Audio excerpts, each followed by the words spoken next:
Bismillah.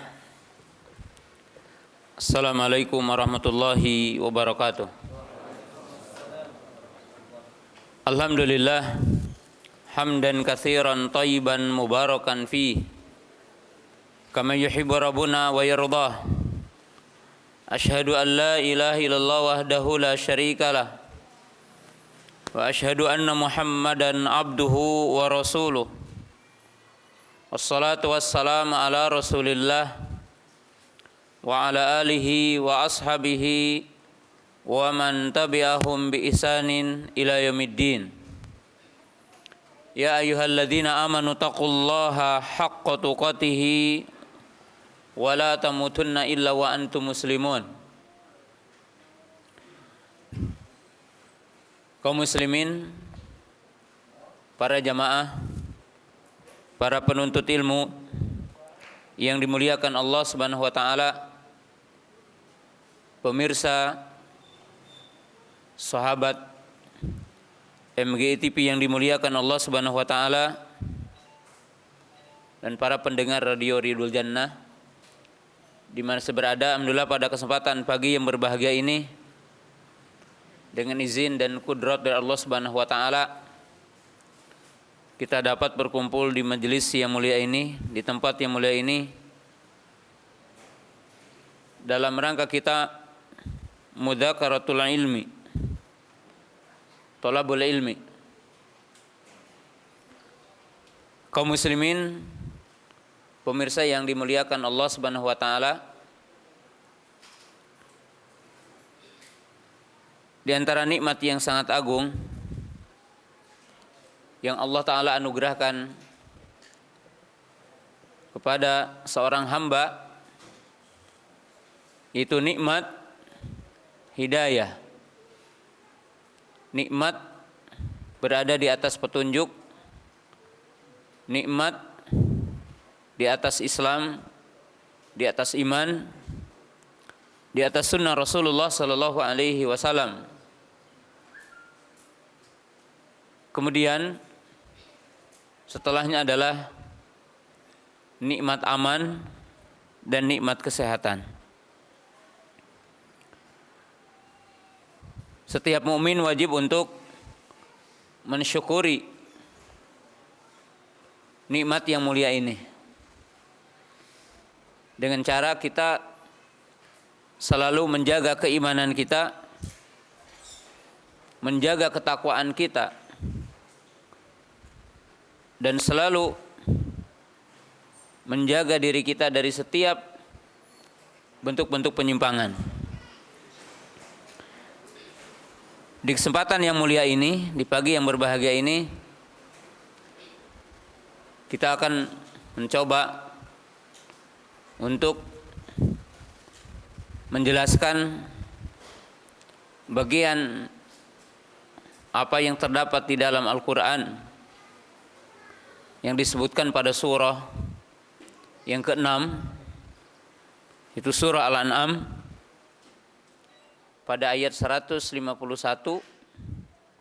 152, 153. Ayat ini berisikan al-wasaya al-ashar, yaitu 10 wasiat Allah kepada hambanya. Jadi berisikan 10 wasiat Allah kepada hambanya.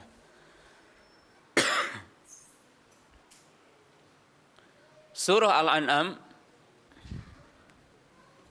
menurut jumhur ulama tafsir adalah surah Makkiyah.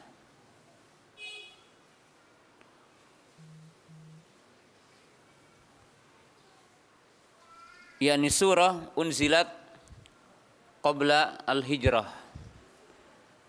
Surah Al-An'am ini adalah berupa surah yang dinamakan dengan surah Makkiyah,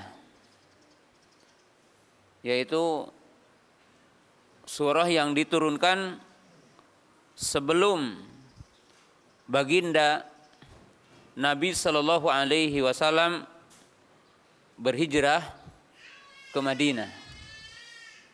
Jadi bukan surah yang turun di Mekah. Itu tidak tepat mengartikan ayat atau surah Makkiyah adalah ayat ataupun surah yang turun di Mekah. Tetapi surah Makkiyah adalah surah yang diturunkan sebelum Nabi SAW berhijrah ke Madinah.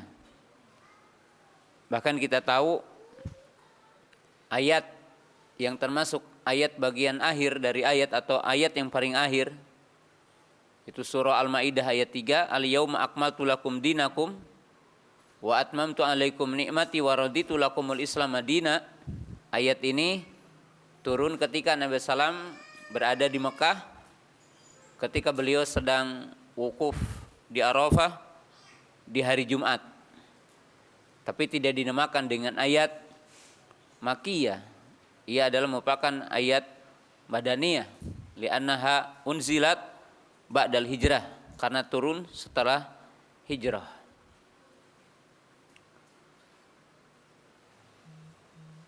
Wa suratu Al-An'am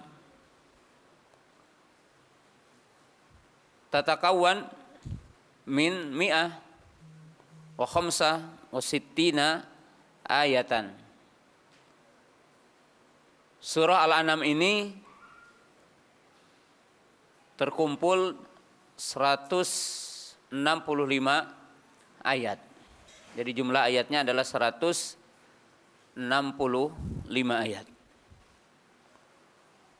Fiha adillah qawiyah limuhajati al-musyrikin. Di dalamnya terdapat dalil-dalil atau argumentasi-argumentasi sebagai bantahan kepada orang-orang musyrik. Karena di dalamnya terdapat sejumlah ayat yang berisikan tentang akidah dan tauhid, yaitu argumentasi akan esanya Allah, yaitu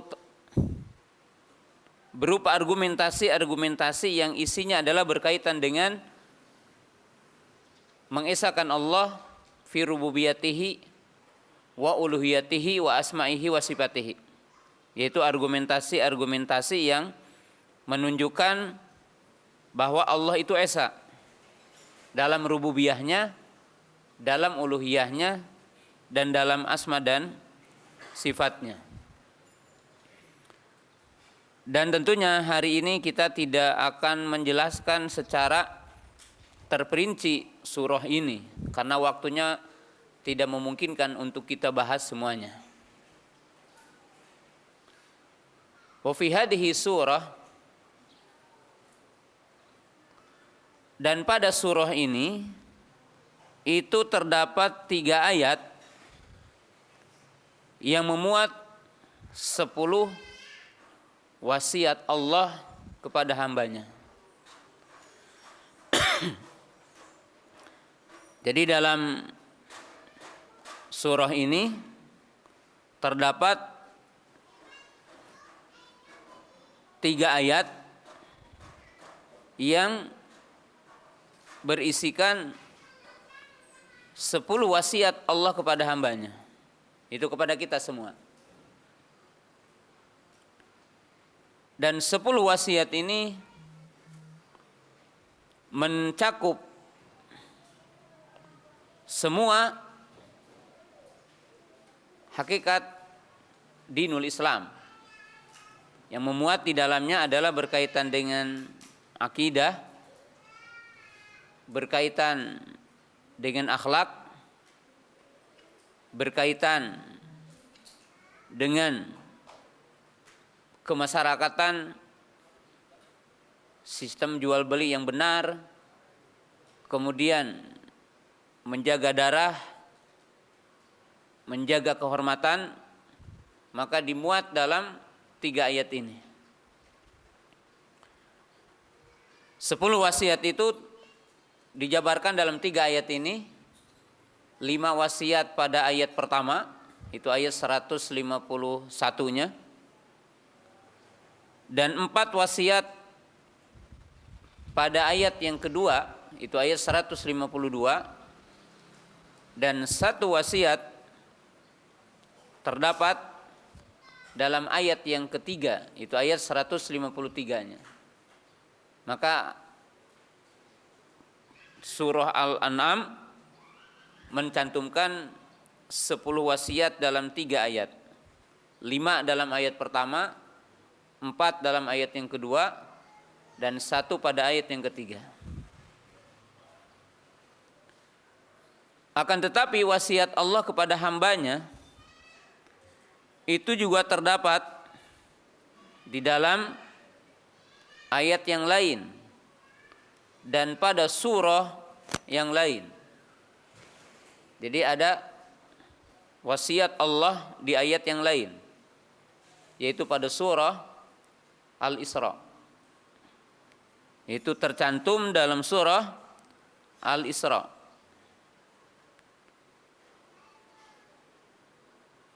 Itu ayat yang ma'ruf, itu pada ayat 23, di mana Allah Subhanahu wa taala menjelaskan dengan ayat yang berdekatan dengan surah Al-An'am, wa qadha rabbuka alla ta'budu illa iyyahu wa bil walidaini ihsana. Kemudian seterusnya. Jadi Allah Subhanahu wa taala menyebutkan ada 12 wasiat pada surah Al-Isra. Kemudian sebelum menjelaskan 10 wasiat ini, wasiat yang ada disebutkan di dalam Quran dan disebutkan di dalam hadis-hadis Nabi sallallahu alaihi wasallam itu ditinjau dari 3 sisi, yaitu al-musi, dalam arti yang memberi wasiat. Jadi siapa yang memberi wasiat? Nah, di dalam Al-Quran disebutkan yang memberi wasiat yang pertama adalah Allah. Jadi Allah yang memberi wasiat. Jadi memberi wasiat. Seperti disebutkan dalam ayat yang kita akan bahasakan ini. Kemudian yang kedua, wasiat para nabi. Jadi wasiat para nabi. Seperti Allah mengkisahkan wasiatnya Nabi Ibrahim alaihissalam. Allah berfirman, "Id qala lahu rabbuhu aslim, qala aslamtu lirabbil alamin. Wa wasabiha Ibrahimu banihi wa Yaqub, ya baniya innallaha astafa lakumuddin, fala tamutunna illa wa antum muslimun." Jadi dalam ayat ini Allah Subhanahu wa taala mengkisahkan bagaimana para nabi, salah satunya adalah Nabi Ibrahim, berwasiat kepada anak cucunya, yaitu wasiat untuk berpegang teguh dengan Islam. Wa wasabiha Ibrahimu banihi wa Yaqub, ya baniya innallaha astafa lakumuddin, fala tamutunna illa wa antum muslimun. Kemudian yang setelahnya adalah wasiatus sholihin, yakni al-hukama minas sholihin, yaitu wasiat orang-orang yang bijak dari orang-orang soleh. Jadi wasiat orang-orang bijak dari orang soleh. Seperti Allah mengkisahkan tentang Luqmanul Hakim. Ya. Allah mengkisahkan tentang bagaimana Luqmanul Hakim itu mewasiati anaknya. Wa idz qala Luqmanu libnihi wa huwa ya'idhuhu ya bunayya la tusyrik billah inna syirka la dzulmun adzim. Wa wasainal insana biwalidayhi al-ayah. Jadi di sini adalah wasiat wasiat yaitu Luqmanul Hakim kepada anaknya. Maka ini adalah wasiat orang saleh. Ya. Kemudian yang selanjutnya adalah wasiatul umumul mu'minin. Yani bainal mu'minin ma'al mu'min. Bainal mu'min ma'al mu'min. Kemudian setelah itu wasiat di antara sesama mukmin. Allah Subhanahu wa taala menjelaskan dalam ayat yang surah pendek, wal asri innal insana lafi khusr illa alladziina amanu wa amilus solihati wa tawassaw bil haqqi wa tawassaw bis sabr. Maka ini wasiat mukmin dengan mukmin. Jadi saling mewasiati tentang kebaikan, tentang hak dan tentang kesabaran. Kemudian wasiatul aba lil abna, yakni wasiatul ab libnihi, yaitu wasiat para bapak, wasiat orang-orang tua kepada anaknya atau wasiat bapak kepada anaknya. Salah satunya adalah wasiat tentang harta. Jadi wasiat tentang harta, yaitu yang berkaitan dengan waris. Atau wasiat tentang agama, seperti Allah mengkisahkan tentang Yakub alaihi salam.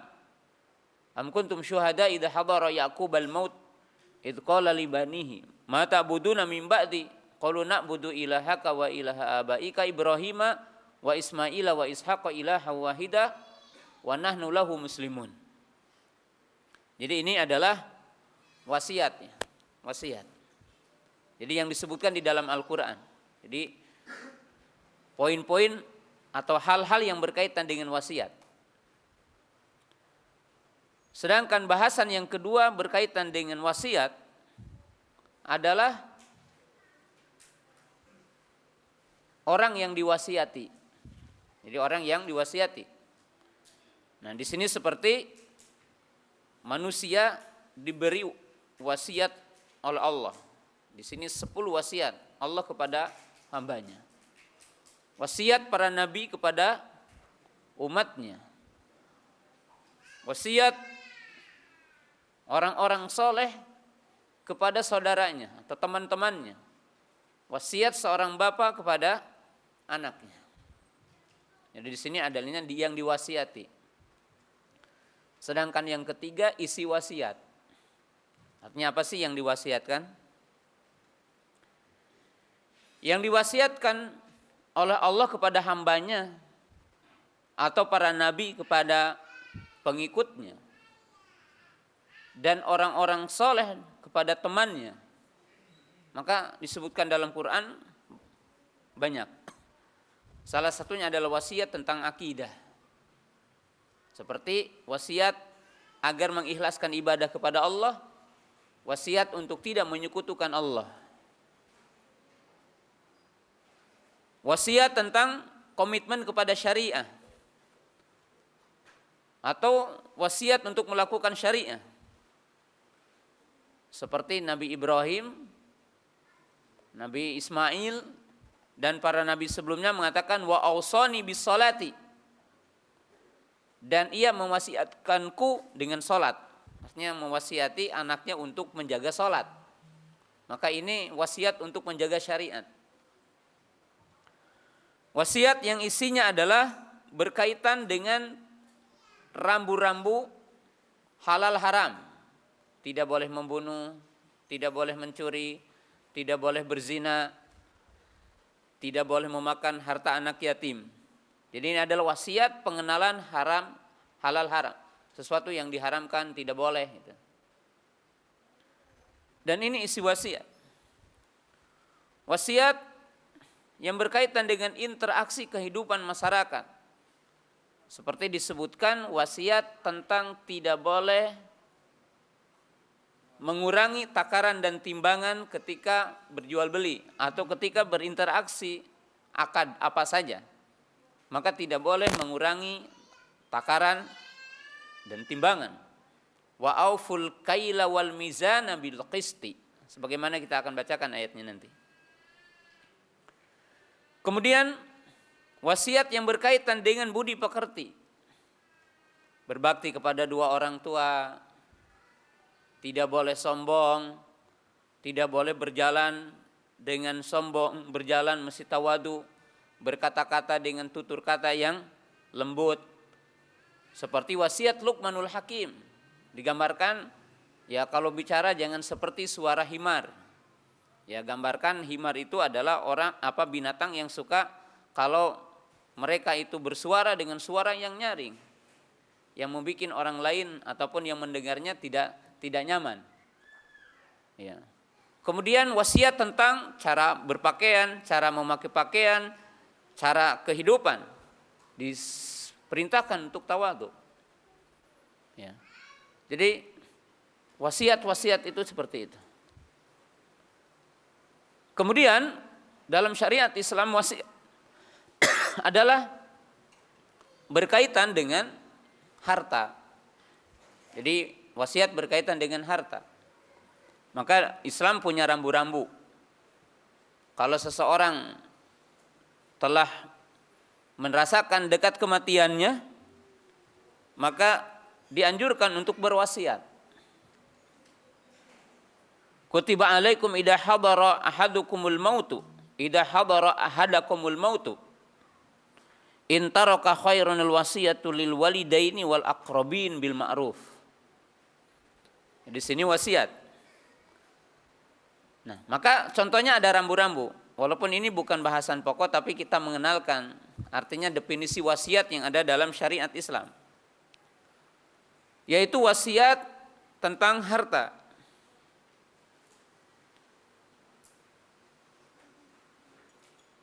Maka jika seseorang itu punya ahlul waris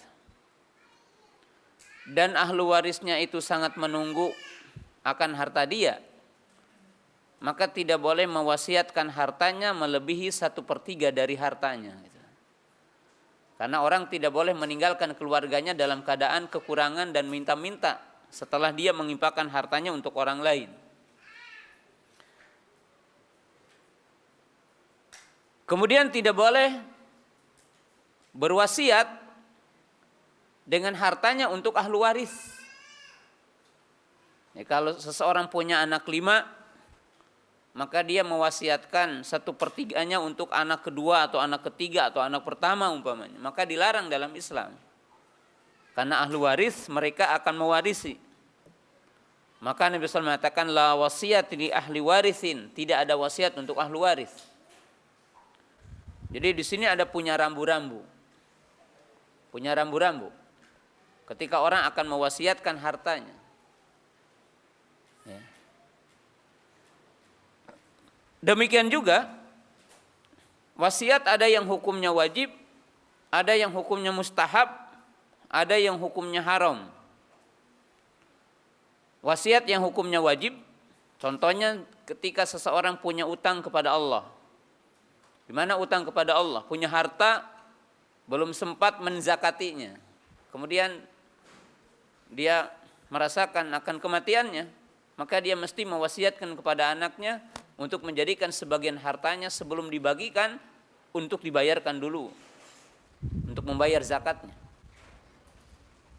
Atau dia punya utang dengan sesama manusia, maka dia pun hendaknya mewasiatkan untuk membayarkan utangnya. Itu wasiat yang hukumnya wajib. Wasiat yang hukumnya mustahab contohnya apa?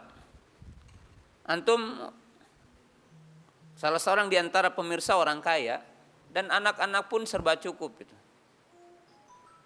Maka sunnah bagi dia untuk berwasiat sebagian hartanya untuk kebaikan. Bikin madrasah, bikin masjid, atau kebaikan-kebaikan sehingga menjadi pintu amal kesolehan yang akan mengalir ketika dia berada di alam kubur. Ya. dia menginfakkan banyak hartanya nggak apa-apa. Tapi ada wasiat yang hukumnya haram. Ima zat wasiatnya seperti orang mewasiatkan, ya, pokoknya saya wasiatkan gedung yang di sana untuk tempat judi, ya tidak boleh. Ini wasiat yang hukumnya apa? Haram. Dan anaknya tidak mesti untuk menunaikan wasiatnya. Atau yang terlarang tadi, yaitu memberikan wasiat sebagian hartanya untuk ahli warisnya. Artinya ahli warisnya dipilih salah seorang, yang lainnya enggak, maka tidak boleh. Nah, ini bahasan wasiatnya di dalam syariat Islam secara global. Nah, yang kita akan bahas di kesempatan pagi hari ini tentunya bukan itu semua, tapi kita akan membahas wasiat Allah kepada hambanya, yang isi wasiatnya ada 10.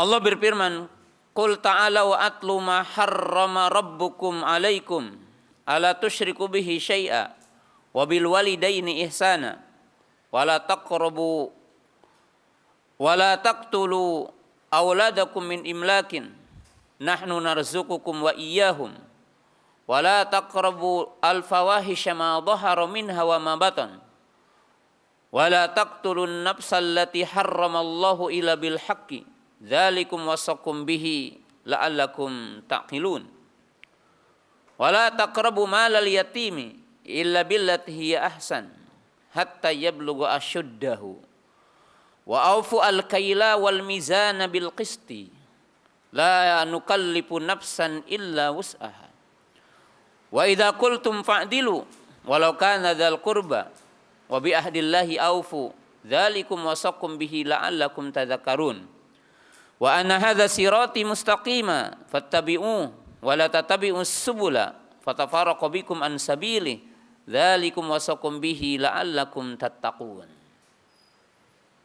Nah, 3 ayat ini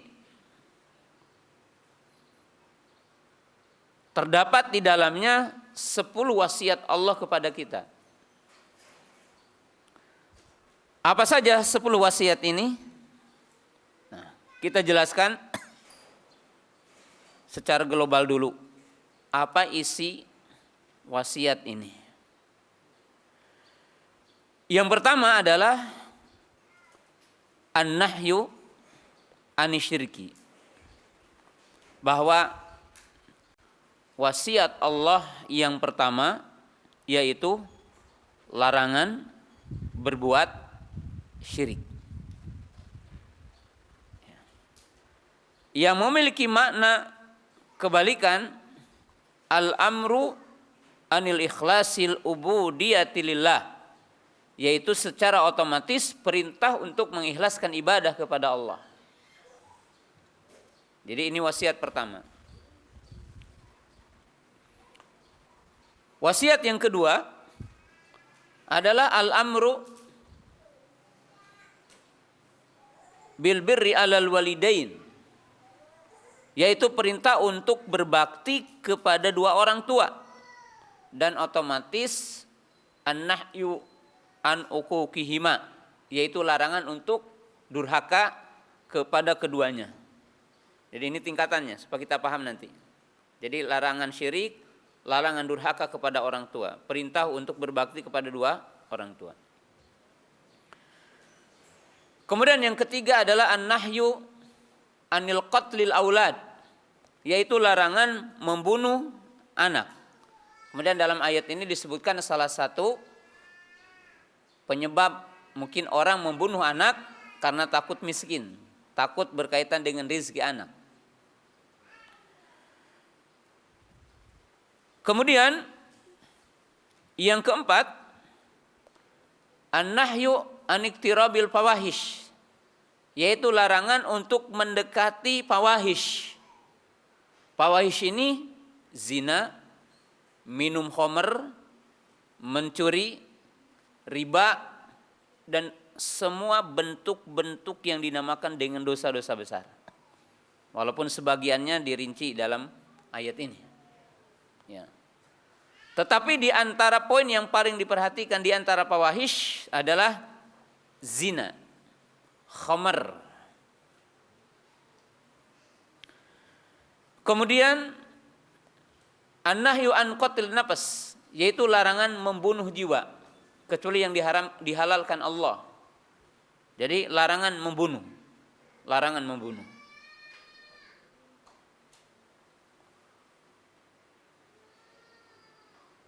Keenam, an-nahyu an akli malal yatim, yakni an akli malil yatim, larangan memakan harta anak yatim. Jadi larangan untuk memakan harta anak yatim.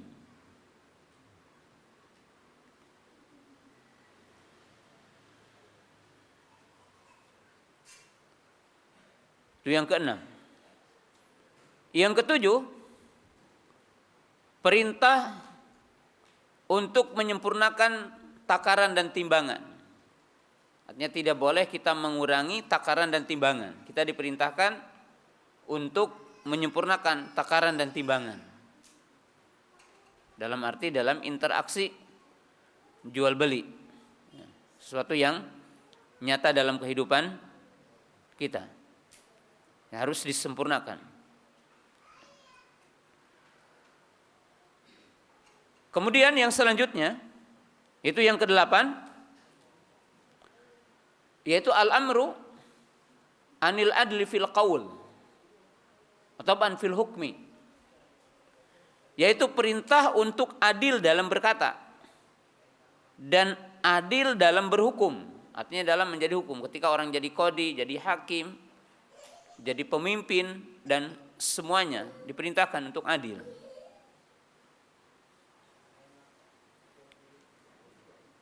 Yang kesembilan adalah perintah untuk menunaikan janji kepada Allah. Jadi untuk senantiasa menjaga janji, amanah terhadap semua janji-janji. Yang kesepuluh yaitu perintah untuk mengikuti jalan yang lurus dan untuk berpaling dari setiap jalan kesesatan. Jadi perintah untuk mengikuti jalan yang lurus dan berpaling dari semua jalan kesesatan. Maka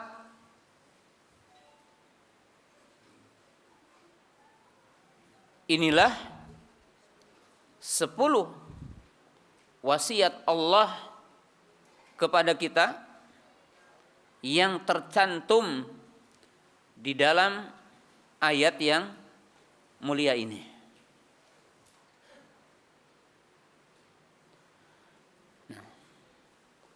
Sebelum kita menjelaskan secara singkat dari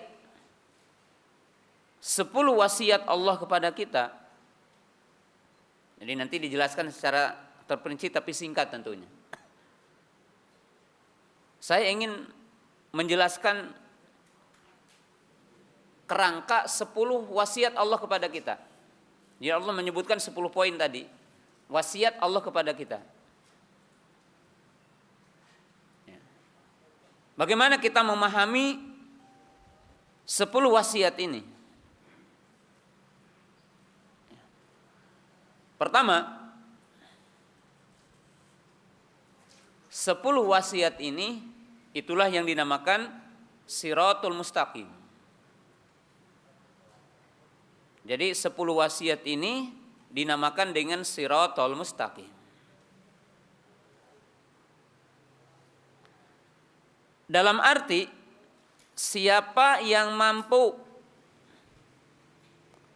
melaksanakan 9 wasiat sebelumnya, maka berarti orang itu telah berada di jalan yang lurus. Telah berada di jalan yang lurus. Jadi siapa yang menunaikan 9 wasiat sebelumnya, maka berarti hakikatnya dia telah berada dalam jalan yang lurus, Shiratul Mustaqim. Yang maknanya kita akan jelaskan di bagian akhir nanti. Itu yang pertama.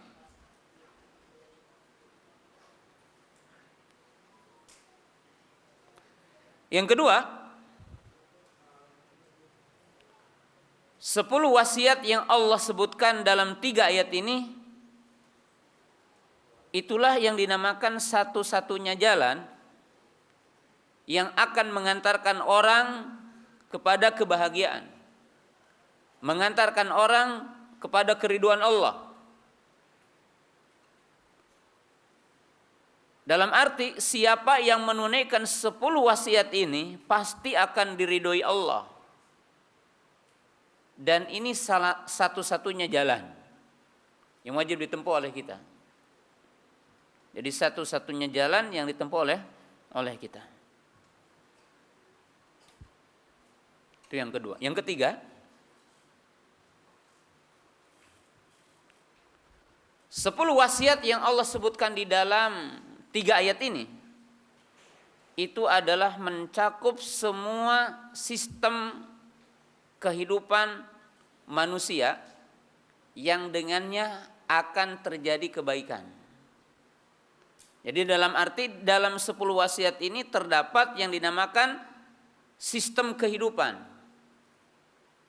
yang merupakan kerangka kehidupan manusia, yang apabila kita melaksanakan 10 poin ini akan terjadi kebaikan dunia akhirat. Jadi akan aman, akan damai, akan tentram, terjaga semua kehormatan manusia.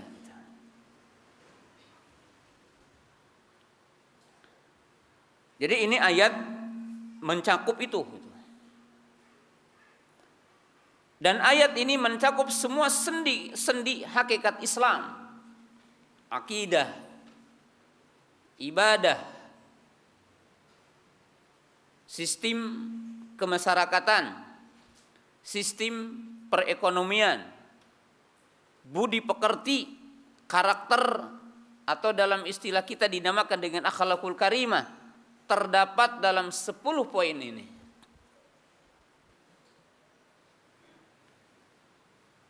Dan 3 ayat ini mengingatkan kembali kepada umat Islam, karena tentunya antum juga yang hadir di sini atau pemirsa yang mungkin sejak kecil telah masuk Islam atau kita diwarisi dengan Islam, belum tentu kita paham tentang isi Islam. Jadi wajib atas seluruh kaum muslimin, pemirsa yang dimuliakan Allah Ta'ala, yang berKTP Islam hari ini, renungkanlah ayat ini sebagai jawaban bahwa Islam itu rahmatan lil alamin. Sebagai jawaban tidak mungkin orang mempelajari Al-Quran akan radikal.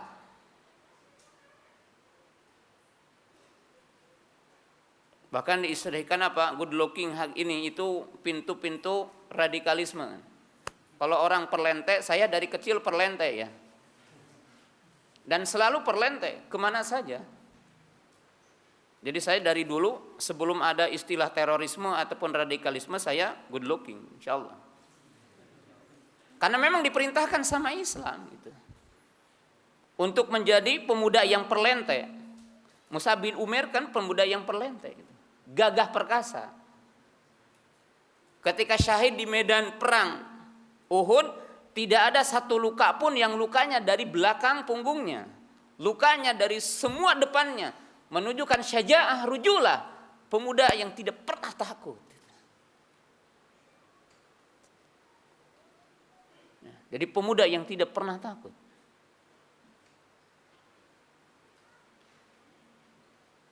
Jadi 3 ayat ini memberikan kerangka. Kalau penduduk bumi ingin aman, damai, sentosa, bacalah ayat ini.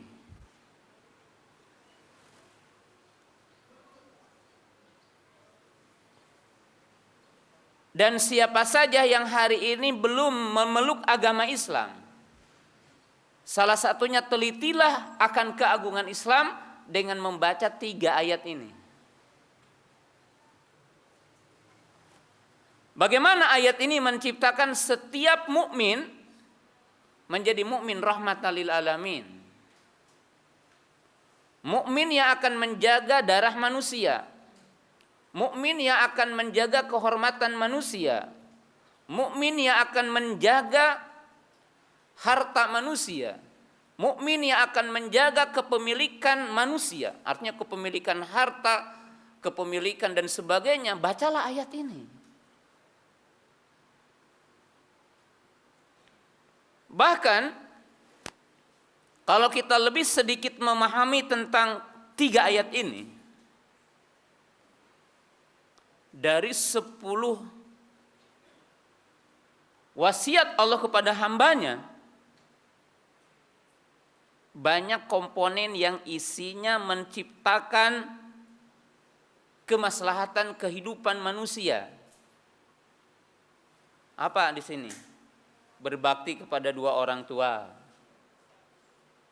larangan membunuh, larangan memakan harta anak yatim, larangan berzina, larangan mencuri, larangan minum khamr, larangan riba.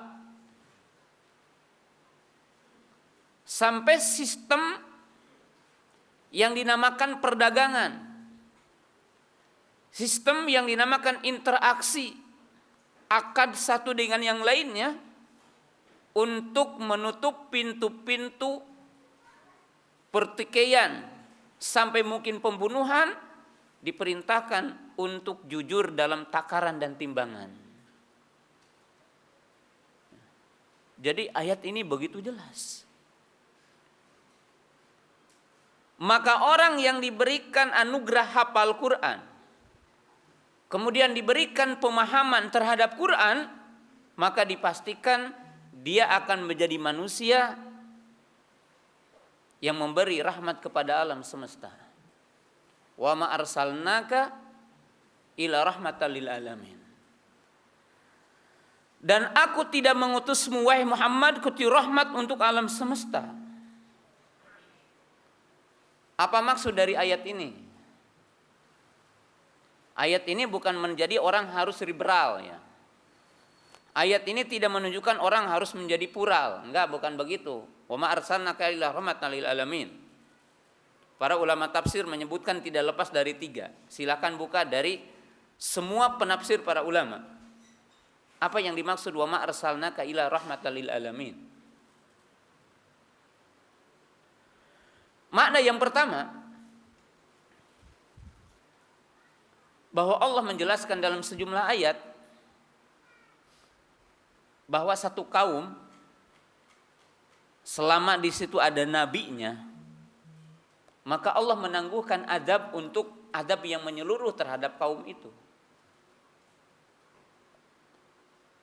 Jadi kalau satu kaum ada nabinya, di satu kaum ada rasulnya, maka Allah tidak akan meratakan penduduk itu dan tidak akan meratakan tempat itu, karena ada nabinya. Allah berfirman, wa ma kana Allah mu'adzibahum wa anta fihim. Maka di sini keberadaan nabi, keberadaan orang soleh, rahmat hatta untuk orang kafir.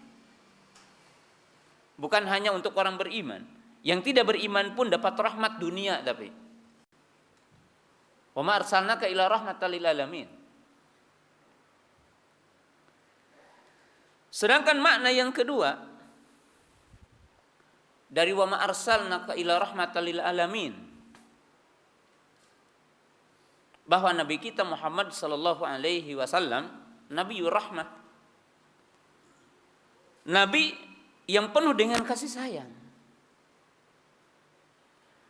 Dan itu tergambar dalam sejumlah kisah-kisah yang disebutkan dengan berkaitan dengan Nabi kita Muhammad sallallahu alaihi wasallam. Kita tahu dalam kisah ya, ketika Nabi SAW pergi ke Taif, kemudian Nabi SAW dilempari ya, sampai beliau itu berlumuran darah, luka. Ada 2 malaikat penjaga gunung yang ada di sekitar Taif. Mereka mengatakan, wahai Muhammad, maukah, katanya, aku berikan tawaran untuk membantumu untuk mengangkat gunung ini dan menenggelamkan ahlu Taif. Ini ditawari ya. Mungkin kalau antum dapat musibah, ya, dapat penekanan gitu ya dari sejumlah orang, lalu ada seorang pejabat atau penguasa memberikan tawaran untuk memenjarakan orang, mungkin antum akan lebih senang gitu kan. Tapi Nabi SAW mengatakan, innahum qaumun yajhalun, mereka kaum yang jahil. Bahkan Nabi SAW berdoa, aku tidak berharap itu, tapi aku berdoa kepada Allah, semoga Allah mengeluarkan orang-orang soleh yang mentauhidkan Allah dari sulbi ibu mereka. Jadi Nabi SAW berdoa untuk masa depan.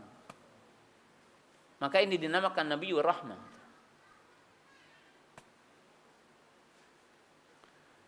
Bahkan sebagian para ulama menjelaskan, dan ini dibuktikan dalam sejarah, Nabi SAW berkali-kali perang, tapi bisa dihitung entah satu atau sekian orang yang pernah terbunuh oleh Nabi SAW. Bahkan kita pun harus tahu sejarah. Dalam sejarah umat Islam yang dinamakan dengan khilafah Islamiyah, yang sekarang juga jadi polemik tentang khilafah gitu ya. Dalam sepanjang sejarah khilafah Islamiyah kemudian melakukan peperangan, maka ahli sejarah membuktikan yang terbunuh dalam sepanjang peperangan dengan jumlah yang terbunuh di Palestina, terbunuh di Chechnya, di Bosnia, kemudian terbunuh di Myanmar, terbunuh sekarang di Suriah, itu lebih banyak ketimbang yang terbunuh dalam sejarah itu. Yang menunjukkan bahwa Islam disebarkan bukan sekedar dengan apa? Dengan senjata. Karena dengan rahmah. Wa ma arsalnaka illa rahmatan lil alamin. Nah. Sedangkan makna yang ketiga dari ayat yang tadi, wa ma arsalnaka illa rahmatan lil alamin. Makna dari ayat ini itulah yang kita akan jelaskan sekilas dengan ini. Dan untuk menjawab semua keraguan baik bagi umat Islam merasa ragu dengan agamanya, atau orang yang masih mungkin akan masih ragu untuk masuk Islam. Maka pahamilah bahwa semua syariat Islam itu rahmah. Apa yang dimaksud dengan rahmat ini? Setidaknya memiliki makna semua perintah Allah untuk menciptakan kebaikan dan menolak keburukan. Setiap larangan Allah itu dalam rangka menutup setiap keburukan dan untuk mendatangkan semua kebaikan. Jadi antum, saya harus yakin dengan sepenuh-penuhnya gitu. Maka Nabi SAW menyebutkan dalam hadis Abu Sa'id Al-Khudri, la dororo wala diror. Jadi dipastikan kalau orang melaksanakan syariat Islam itu akan menciptakan ketentraman. Setiap orang yang mengamalkan dinul Islam dipastikan. Jadi kalau masyarakat Indonesia yang 82% melaksanakan syariat Islam, maka dijamin akan memberikan kebaikan bagi bangsa ini. Tidak akan ada radikalisme. Tidak akan ada kekerasan. Dan semua penduduk bumi akan terjamin kedamaiannya oleh orang-orang beriman. Karena orang beriman ini memberikan rahmat untuk alam semesta. Sehingga Nabi SAW menggambarkan orang-orang beriman ini dengan berbagai perumpamaan. Seperti pohon kurma, seperti lebah. Ya. Digambarkan dengan hal-hal yang memberikan manfaat. Dan itu sesuatu yang harus kita yakini dari semua makna ayat ini. Ya. Jadi yakinkan, yakin seorang mukmin. Manakala kita melaksanakan dinul Islam, melaksanakan syariat Islam, bitafasiliha dengan sendi-sendinya dan perincian syariat Islam, maka umat Islam ini akan memberikan kebaikan. Nah, saya akan rinci sekilas kebaikan itu. Ketakwaan adalah sebagai sumber rizki. Walaupun antum takwa bukan mencari rizki. Siapa yang bertakwa karena ingin rizki semata, maka dia tidak akan mendapatkan kebaikan nanti yaumul qiyamah. Tapi semua bentuk taat, kalau kita sholat, kalau kita berzakat, kalau kita puasa, kalau kita berhaji, kalau kita berbakti kepada dua orang tua, maka semuanya akan membuka pintu rizki. Wa may yattaqillah yaj'al lahu makhraja. Wa fil ayah yarzuqhu min haitsu la yahtasib. Yakin. Manakala orang-orang beriman meninggalkan semua yang dilarang Allah, maka itu pun sebagai pintu rizki. Jadi yakin. Jadi istilahnya sawah-sawah akan subur, kebun-kebun akan subur. Ya. Kita pun tidak tahu kalau bumi ini akan mengeluarkan minyak, kalau bumi ini akan mengeluarkan gas, kalau bumi ini akan mengeluarkan emas. Kita tidak tahu. Sebab Allah yang maha mencipta, Allah yang maha akan mengeluarkan itu semua. Tapi ingat, adalah dengan iman dan takwa. Dengan iman dan takwa. Jadi ahli ekonom tidak perlu sulit-sulit untuk menciptakan ekonomi yang stabil ketika ada orang-orang yang bertakwa. Ketika ada orang-orang yang saleh, ketika ada orang-orang yang beriman, yang melaksanakan hukum Allah di muka bumi. Polisi-polisi dan tentara-tentara tidak akan kesulitan jika penduduk bumi ini beriman kepada Allah. Tidak akan ada pencurian, tidak akan ada perzinahan, tidak akan saling serang dalam sosial media, mencaci, mencela. Kenapa? Sebab umat Islam melaksanakan syariatnya. Bahkan mungkin penjara-penjara tidak akan sesak seperti hari ini jika penduduk bumi ini melaksanakan syariat Allah, melaksanakan wasiat Allah Subhanahu wa taala. Itu sesuatu yang harus kita imani. Orang mukmin harus meyakini, antum sendiri tidak yakin apalagi orang lain. Saya bisa menanya antum ini yakin atau enggak? Belum tentu antum yakin yang duduk di sini, apalagi yang tidak duduk dengan syariat Islam ini. Ya. Masa sih orang Muslim ditanya NKRI? Nggak mungkin orang Muslim ditanya tentang NKRI. Dia harus nyaman sholat, dia harus nyaman taklim, itulah menjaga NKRI, gitu kan? Supaya antum bisa sholat nyaman, bisa taklim nyaman, ya pertahankan jengkalan-jengkalan tanah ini, kan gitu. Untuk apa? Untuk menciptakan ketenangan. Orang mukmin wajib. Nah, kaum muslimin jamaah yang dirahmati Allah Ta'ala, ini makna 10 nasihat ini. Nah, lalu setelah kita tahu globalnya, sekarang kita akan mencoba untuk merinci walaupun singkat ya bahasannya. Wasiat ini dipahami sebagai berikut. Ya, pahami dulu. 9 nasihat sebelumnya yang tercantum dalam 2 ayat. Itu ayat 151, 152. Itu tartib, artinya tersusun dengan tingkatan kedudukannya. Tingkatan kedudukannya. Tapi wasiat yang ke-10, para ulama kita menjelaskan, sesungguhnya wasiat yang ke-10 itu ya wasiat yang 9 sebelumnya. Dan wasiat yang 9 sebelumnya ya ada pada wasiat yang ke-10. Dalam arti 9 wasiat sebelumnya yaitu Shirathul Mustaqim. Shirathul Mustaqim ya akidah yang lurus, ya amal soleh, ya akhlakul karimah. Itu intinya. Ya, yang dimaksud dengan jalan yang lurus ya akidah yang lurus, tauhid, dan intinya itu adalah akidah yang lurus. Rukun iman yang 6, mengimaninya dengan benar, yaitu siratal mustaqim.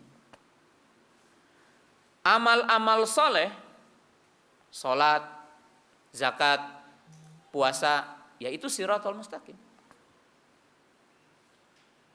Karena siapa yang mentauhidkan Allah, dia akan sampai kepada yang dimaksud, yaitu surganya Allah. Siapa yang beramal soleh, maka dia juga akan sampai kepada apa yang dia inginkan, yaitu keridhaan Allah, surganya Allah. Dan siapa yang dia melaksanakan, menempuh budi pekerti yang luhur, akhlakul karimah, maka dia pun akan mendapatkan keridhaan Allah. Tapi di sisi yang keduanya, itu wasiat yang ke-10, di mana para ulama mengatakan salah satu makna siratal mustaqim adalah Quran. Maka siapa yang menempuh siratal mustaqim otomatis akan melaksanakan 9 wasiat sebelumnya.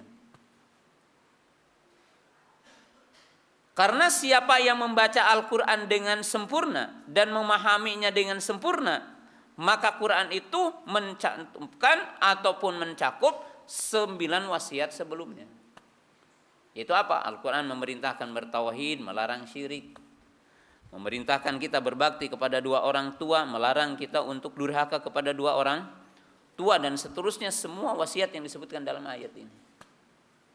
Maka para ulama mengatakan ya, nasihat yang ke-10 itu berisikan 9 wasiat yang sebelumnya. Nah, lalu kita pahami satu persatu. Pertama adalah larangan untuk menyekutukan Allah. Dan kewajiban untuk mengikhlaskan ibadah kita kepada Allah. Mengikhlaskan tauhid kita kepada Allah. Ini tentunya wasiat paling pokok. Dan lihat kepada ayatnya, Qul ta'alau atlu ma harrama rabbukum alaikum. Ayat ini berupa hujah untuk ahlul kitab Yahudi dan Nasrani. Yang makna ayat ini mengandung makna begini. Sesungguhnya wasiat yang aku bacakan ini kepada kalian adalah wasiat Nabi Musa dan wasiat Nabi Isa dan wasiat seluruh para nabi sebelumnya. Maka Nabi SAW mengatakan, atau ayat mengatakan, Qul wahai Muhammad, katakan, ta'alau atlu ma harrama rabbukum alaikum. Aku bacakan kepada kalian apa yang Allah haramkan, apa yang Rabb haramkan kepada kalian. Nah, bahwa seluruh para nabi, seluruh para rasul membacakan wasiat Allah ini kepada seluruh umatnya. Allah berfirman apa? Walaqad ba'atsna fi kulli ummatin rasula an ibudullaha wajtanibut taghut. Kemudian seluruh kitab-kitab yang dibawa oleh para nabi sebelum Nabi kita Muhammad SAW sama berisikan wasiat ini. Jadi semuanya berisikan wasiat ini. Maka dihitamnya apa? Atlu ma harrama rabbukum alaikum. Jadi menunjukkan pada kitab Injil, pada kitab Taurat, pada kitab Zabur, suhuf Nabi Musa, suhuf Ibrahim, dan kitab-kitab yang tidak dikenal namanya dari seluruh kitab para nabi, maka isinya apa? Ala tusyriku bihi syai'a. Jadi isinya itu sebagai larangan untuk tidak menyekutukan Allah. Seolah-olah begini, wahai orang Yahudi, kenapa Anda menjadikan Uzair sebagai sekutu bagi Allah? Wahai orang-orang Nasara, kenapa kalian menjadikan Isa sebagai sekutu bagi Allah? Padahal seluruh para nabi, seluruh para rasul, dan seluruh kitab yang diturunkan Allah ke muka bumi berisikan wasiat untuk tidak menyekutukan Allah. Maka ini wasiat untuk seluruh nabi. Nah, dan makna dari ayat ini pun menunjukkan bahwa 10 poin ini tidak dimansuh oleh syariat Nabi kita Muhammad SAW. Karena ada pada syariat sebelumnya. Disampaikan oleh para nabi sebelumnya. Karena tidak semua syariat dimansuh oleh Allah Ta'ala ketika Nabi SAW diutus. Sebagian syariat saja. Ini syariat yang termasuk tidak dihapus. Semuanya ada di nabi-nabi mereka. Oleh sebab itu Nabi SAW mengatakan, ta'alau atlu ma harrama rabbukum alaikum. Itu salah satu disebutkan maknanya oleh para ulama. Nah, itu larangan syirik. Nah, wasiat pertama ini tentunya wasiat yang paling utama. Kenapa? Karena syirik adalah dosa besar paling besar. Jadi akbarul kabair, bukan kabair, akbarul kabair, dosa besar yang paling besar. Yang punya konsekuensi mengantarkan orang ke neraka dan membatalkan semua amal. Allah berfirman, innahu man yusyrik billah. Jadi Allah Subhanahu wa taala telah mengatakan, sesungguhnya siapa yang dia musyrik kepada Allah, faqad haramallahu alaihi al-jannah, maka telah diharamkan baginya surga, dan tempat kembalinya adalah apa? Neraka. Jadi ini konsekuensi orang yang menyekutukan Allah, bahwa dia akan kekal apa? Di neraka, dan dia akan masuk neraka. Jadi innahu man yusyrik billah faqad haramallahu alaihi al-jannah. Kemudian yang kedua apa? Ditutup pintu magfirah. Innallaha la yaghfiru ayyushraka bihi wa yaghfiru ma duna dzalika liman yasha. Kemudian semua amal kebaikannya akan sia-sia. Walaqad uhiya ilaika wa ila ladzina min qablika la in asyrakta la yahbatana amaluk wa la takunanna minal khasirin. Maka sejumlah ayat ini berkaitan dengan wasiat begini. Ya, kalau kita pahami dengan mungkin semudah mungkin pahami. Kalau Anda melakukan amal soleh, Anda berbakti kepada dua orang tua, bahkan Anda sholat, Anda berpuasa, Anda beribadah haji, berbakti kepada orang tua, baik sama tetangga, melakukan amal-amal kebaikan. Tetapi ketika seseorang itu menyekutukan Allah, maka akan sia-sia seluruh amal kebaikannya, tidak akan diterima di sisi Allah. Nah, maka sebelum memerintahkan yang lain, diberi dulu wasiat ini, karena pondasi. Karena dia adalah merupakan apa? Pondasi. Jadi kalau orang itu sholat, tapi dia menyembah kepada selain Allah, menyembelih untuk selain Allah, menyembelih binatang, menyembelih ayam untuk jin, maka disebutkan di dalam hadis, ada orang yang selamat ya dari neraka ya, dan masuk surga dengan sebab seekor lalat. Dan ada orang yang masuk neraka dengan sebab seekor lalat. Kenapa? Ternyata dikisahkan dalam hadis itu bahwa seseorang ini menyembelih lalat karena dia diperintahkan untuk takarub kepada jin. Maka dia menyembelih lalat itu sebagai bentuk pengorbanan untuk selain Allah. Jadi tidak perlu yang disembelihnya sapi atau unta atau kambing atau ayam camanik ya, ayam hitam, kemudian kambing hitam. Ini lalat yang disembelihnya ke neraka. Kenapa? Karena menyembelih untuk selain Allah. Maka Allah berfirman, fasholli li rabbika wanhar. Qul inna sholati wa nusuki wa mahyaya wa mamati lillahi rabbil alamin. Nah, ini wasiat yang pertama. Wasiat yang kedua adalah berbakti kepada dua orang tua. Jadi berbakti kepada dua orang tua. Ya. Saya hanya ingin mengisyaratkan tentang berbakti kepada dua orang tua dengan dua isyarat saja. Karena tentunya ini pembahasan yang sering dibahas. Cuma kita mengisyaratkan saja. Pertama, bahwa Nabi Shallallahu Alaihi Wasallam telah menempatkan kedudukan berbakti kepada dua orang tua itu pada poin yang kedua setelah perintah bertauhid. Sebagaimana di dalam hadis Nabi SAW menempatkan berbakti kepada dua orang tua setelah orang menunaikan sholat dalam waktunya. Wa qadha rabbuka alla ta'budu illa iyyahu wa bil walidaini ihsana. Sebagaimana dalam ayat yang tadi kita baca. Seorang sahabat bertanya, ayul a'mal afdal wa ahabbu ilallah?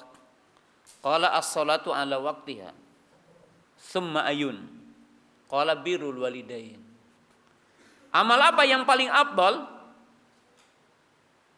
Maka Nabi SAW mengatakan salat pada waktunya. Apalagi berbakti kepada dua orang tua. Jadi kaum muslimin pemirsa yang dirahmati Allah Ta'ala, ya, berbakti kepada dua orang tua itu ditempatkan Allah sebagai tempat yang kedua. Ya. Yang kedua, saya hanya mengisyaratkan bahwa pintu surga itu ada 8. Jadi pintu surga itu ada 8. Lalu Nabi Shallallahu Alaihi Wasallam menjelaskan salah satu pintunya itu ada pintu yang namanya Al-Walid. Ada babul aiman, ada babu royan, ada babu solat, babu sodakoh, babul jihad, ada babu la hawla wala quwata illa billah. Sebagian para ulama mengatakan ada babul had. Nah, yang ke-8 adalah babul walid. Lalu Nabi SAW mengatakan awsatu babil jannah. Ini pintu yang paling tengah atau pintu yang paling baik. Ya. Pintu yang paling keren dari pintu-pintu itu. Dalam hadis Abu Darda, ada seorang datang kepada beliau. Dia berkata, aku ini punya problem. Aku masih punya ibu dan aku telah beristri. Tapi ibuku meminta kepadaku untuk menceraikan istriku. Apa katanya solusinya? Mungkin terjadi di antara kita ya. Ada seorang bapak meminta anaknya untuk menceraikan istrinya. Atau dibalik. Memerintahkan anaknya untuk minta khulu kepada suaminya. Dalam Islam memang terlarang seperti ini gitu ya. Apalagi hanya urusan dunia gitu ya. Tapi ini terjadi. Maka beliau mengatakan, aku tidak punya solusi bagimu selain aku mendengar Nabi Shallallahu Alaihi Wasallam berkata, sesungguhnya di surga itu ada pintu namanya Al-Walid. Siapa yang menjaganya, maka dia akan diberikan jalan untuk mendapatkan pintu itu. Siapa yang melalaikannya, maka dia pun akan dilalaikan Allah. Dalam arti Allah tidak akan memberikan jalan kepadanya. Maksudnya apa? Barang siapa yang ketika kedua orang tua masih hidup dan berbakti kepada keduanya, maka Allah akan mempersilahkan dia masuk dari pintu Al-Walid.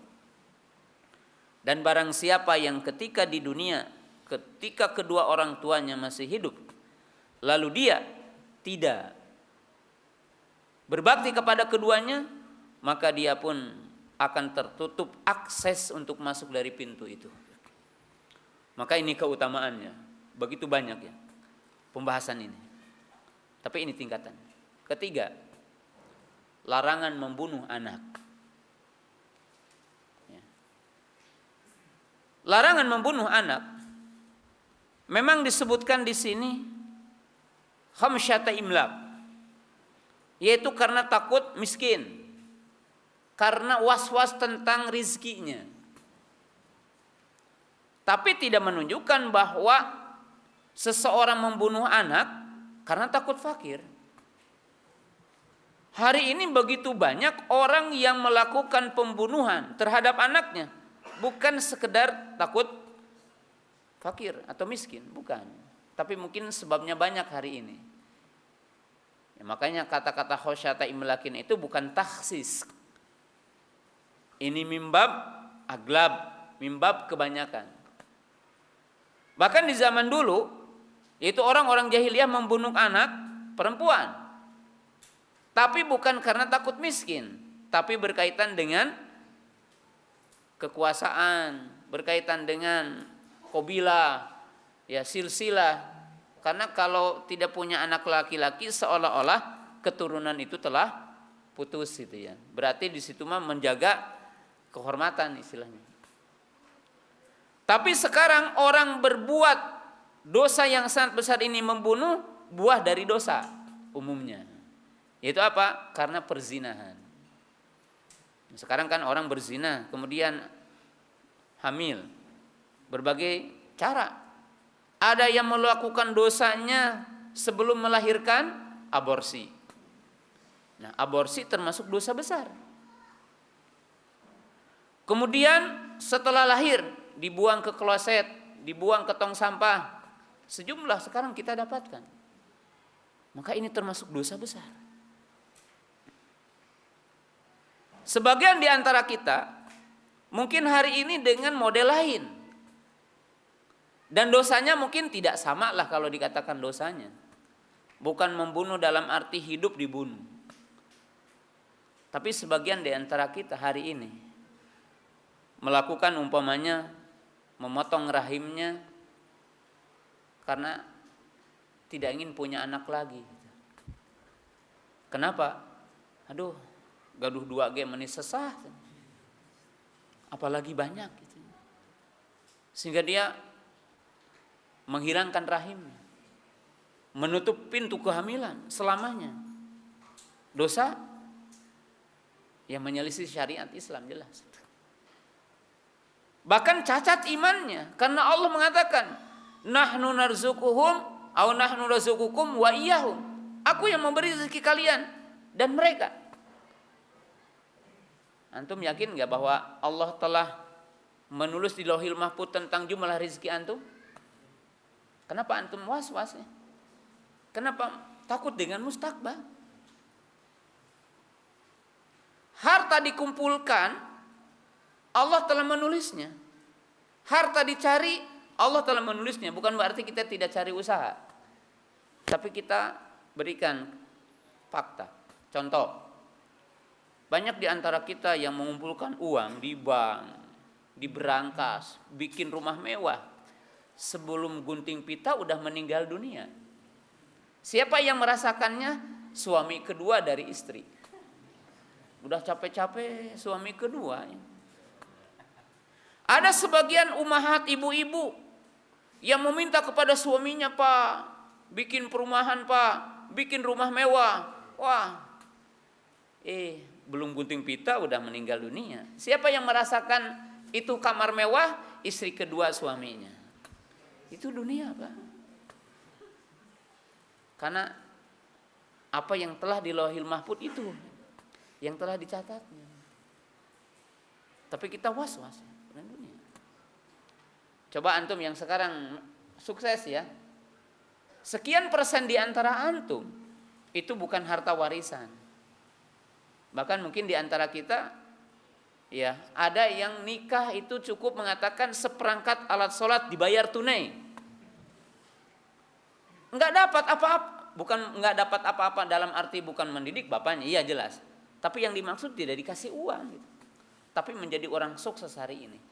Nah, kenapa kita menjalani hidup begini tapi ke anak kok takut gitu? Padahal antum juga dulu gitu. Perhatikan aja. Pernah enggak dikasih rumah sekian segini? Kalaupun ada kan berapa orang sih di Indonesia yang mendapatkan warisan seperti itu? Kebanyakannya enggak gitu kan. Tapi kita was-was itu. Kita was-was. Ya. Nah ini dosa ya. Walaupun tingkatannya berbeda-beda. Tingkatannya apa? Berbeda-beda. Kemudian yang setelahnya, wasiat Allah untuk menjauhi fawahish. Fawahish yang sangat identik dalam semua kehidupan ahlu maksiat ada 3 poin. Jadi kalau ini mah agak sulit gitu. Kalau membunuh, ya dilakukannya oleh sedikit orang. Walaupun hari ini banyak pembunuhan. Tapi yang 3 ini, hal yang sangat sulit dalam kehidupan kecuali orang yang diberkati Allah hari ini. Berzina, minum homer narkoba, ya. Dan yang ketiga adalah interaksi ribawi. Sangat sulit, ilaman rahimarah, kecuali yang dirahmati Allah hari ini. Jadi yang namanya perzinahan, sampai Nabi SAW mengatakan, sayati alaikum zamanun, sayati ala ummati qaumun yastahinul hirra wal harira wal ma'azif. Akan datang satu generasi di antara umatku, kata Nabi SAW, orang yang menghalalkan zina, menghalalkan sutra, dan menghalalkan musik.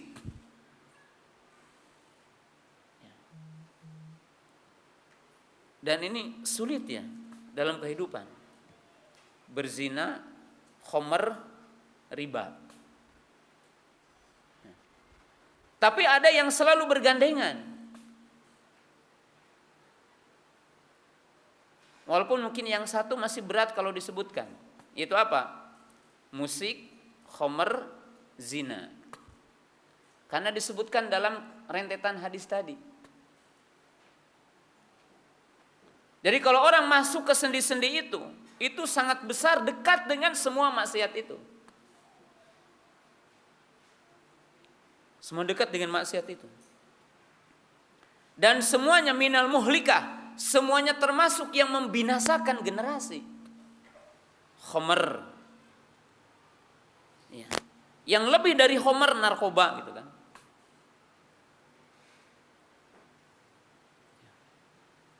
Ya. Khomer, narkoba. Walaupun kita di Indonesia belum ada undang-undang khomer gitu. Yang ada baru undang-undang apa? Narkoba gitu. Jadi kalau orang jual khomer, ya kalau dianggap itu tidak ini ya paling disita, tapi kan tidak ada penjara orang menjual apa? Khomer gitu. Walaupun khomer itu adalah sumber dari semua kejelekan dan sumber dari semua narkoba gitu. Maka Nabi SAW mengingatkan ini dengan mengatakan sab'ul mubiqat, 7 perkara yang akan membinasakan. Jadi membinasakan umat. Maka Allah memberi wasiat ini, larangan berbuat fawahish, dan itu pokok-pokoknya. Kemudian larangan membunuh. Larangan membunuh di dalam Islam begitu dahsyat. Allah menggambarkan dalam sejumlah ayat tentang kewajiban menjaga jiwa dan larangan mengalirkan darah tanpa hak. Setidaknya Allah menyebutkan dalam Quran dalam 2 ayat. Pertama dalam surah Al-Maidah Allah mengatakan, min ajli dzalika katabna ala bani Israil annahu man qatala nafsan bighairi nafsin aw fasadin fil ardi fa ka'annama qatala nasa jami'a wa man ahyaha fa ka'annama ahya nasa jami'a. Yang isi dari ayat ini kesimpulannya, siapa yang membunuh satu orang seperti membunuh seisi muka bumi. Siapa yang membiarkan hidup satu orang, maka seolah-olah dia membiarkan hidup seisi muka bumi. Jadi seolah-olah kalau membunuh satu orang dosanya seperti membunuh seisi muka bumi. Itu begitu dahsyatnya. Kemudian Allah Subhanahu wa taala menyebutkan dalam rumpun yang sama, Wa may yaqtul mu'minan muta'ammidan fajazaohu jahannamu khalidan fiha. Siapa yang membunuh orang mukmin dengan sengaja, maka baginya apa? Neraka jahanam, kekal lama di dalamnya. Wa ghadiballahu alaihi, Allah murka kepadanya dan Allah melaknatnya. Jadi dalam ayat disebutkan 3 langsung ancamannya gitu. Nah, ini pertama ya. Artinya 2 ayat pertama satu rumpun.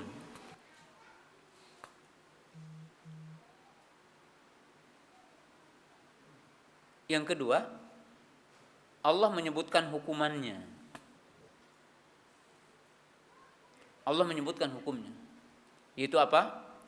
Walakum fil qisasi hayatun liulil albab. Bahwa hukuman bagi setiap pembunuh adalah kisos. Kenapa? Karena begitu terhormatnya jiwa manusia. Karena begitu terhormatnya jiwa manusia, maka siapa yang membunuh, maka dia berhak untuk apa? Dibunuh, dikisos. Selanjutnya, ini 5 nasihat pertama. Nasihat berikutnya, larangan memakan harta anak yatim. Jadi dalam Islam ini diperintahkan untuk memberikan naungan kepada orang yang lemah. Ya, dicontohkannya yatim, berarti di sini perhatian kepada fakir dan miskin dan semua orang yang lemah. Termasuk larangan melakukan ribawi dan semua praktek-praktek yang dinamakan bank ribawi.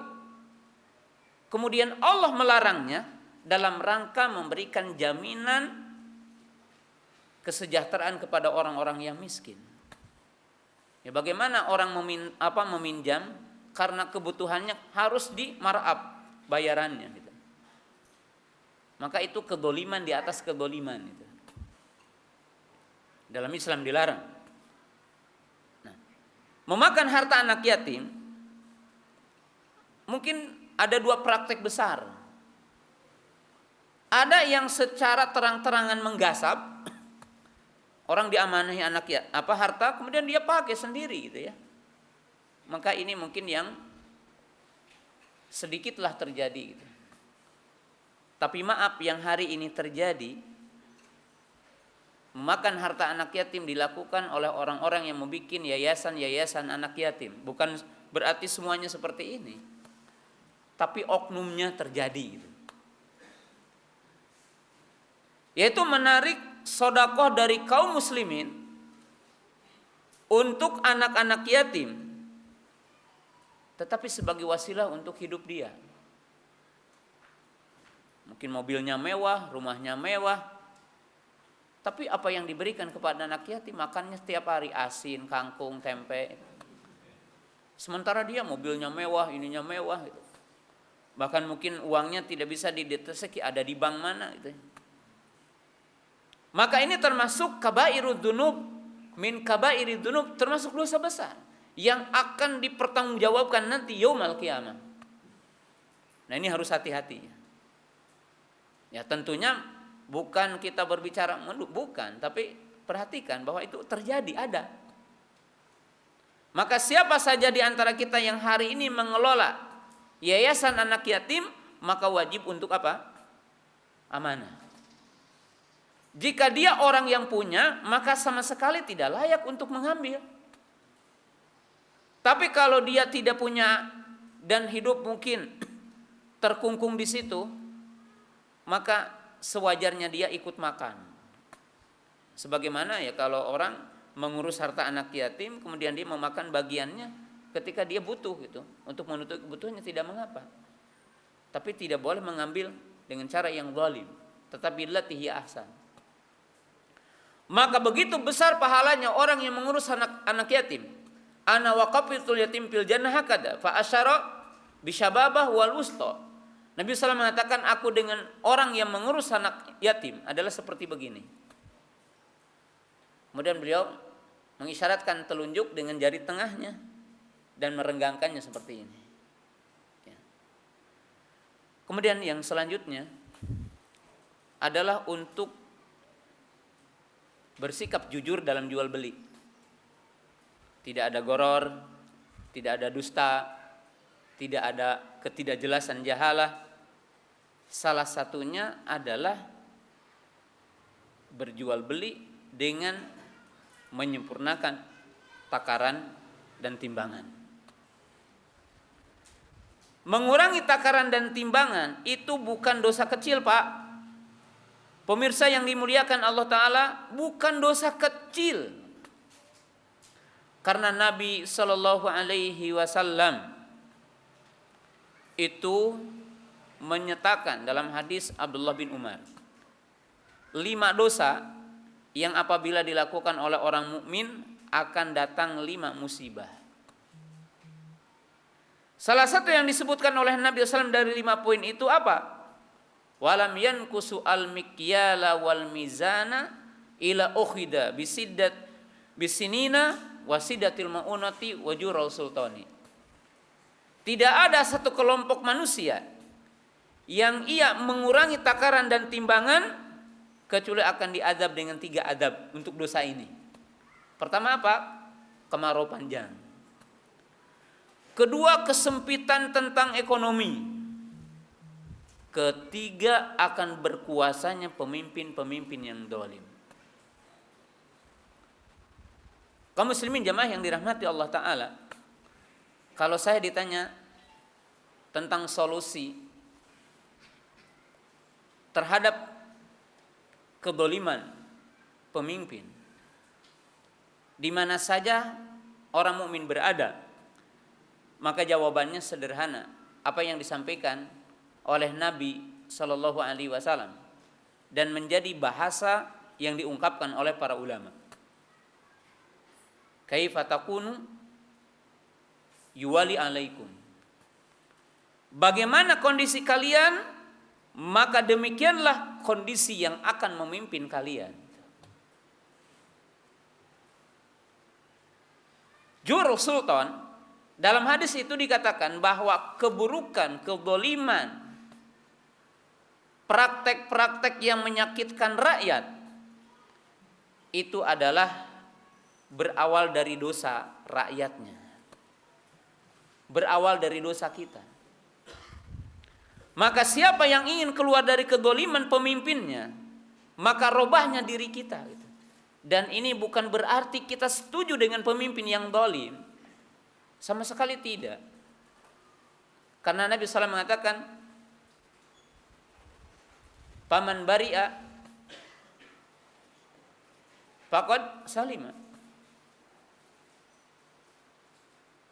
Barang siapa yang berlepas diri, ya selamat.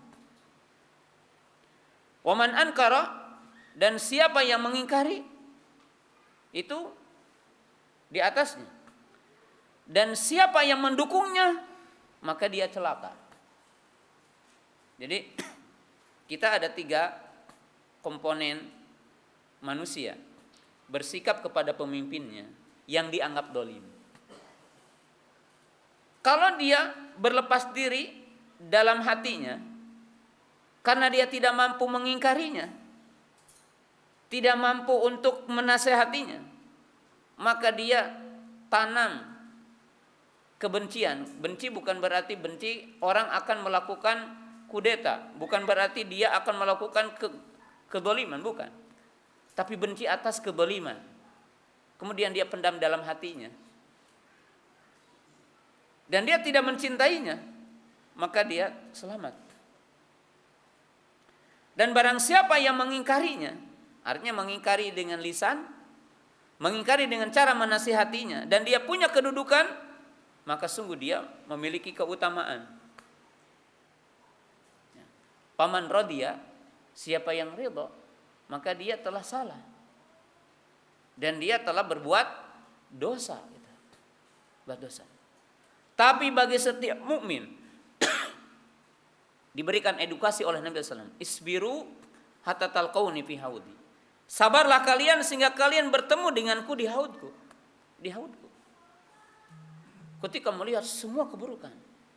Tapi hadis yang tadi menyatakan bahwa kemarau panjang, kesulitan hidup dalam ekonomi hari ini, Kemudian munculnya pemimpin-pemimpin yang menyakitkan kita, yang membuat kita ingin mengingkarinya, yang membuat kita mungkin jengkel bahkan gitu ya. Hal itu disebabkan dosa kita juga. Salah satunya apa? Praktek-praktek dalam kehidupan kita.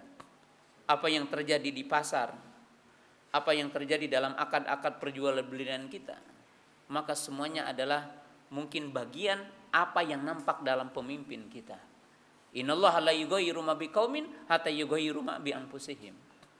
Kaifa takunu yuwali alaikum. Sebagaimana kalian begitu, dalam makna yang sederhana dari kalimat ini, maka demikianlah pemimpin apa? Pemimpin kalian. Nah, maka kaum muslimin jamaah yang dirahmati Allah Subhanahu wa taala. Jadi Islam mengajari kita untuk sistem ketentraman hidup. Salah satunya adalah tidak mengurangi takaran dan timbangan. Kemudian yang selanjutnya adalah perintah untuk adil. Nah, keadilan adalah sesuatu yang dibutuhkan untuk menciptakan kestabilan kehidupan masyarakat. Ya, kalau adil kepada Allah, adil kepada Rasul, dalam arti orang tidak berbicara agama kecuali dengan dalil, itu potongannya udah kita potong, dalam arti bukan pembahasan kita. Tapi keadilan adalah sumber ketentraman. Mungkin kenapa banyak gejolak? Bahkan mungkin kenapa ada radikalisme? Kenapa ada terorisme?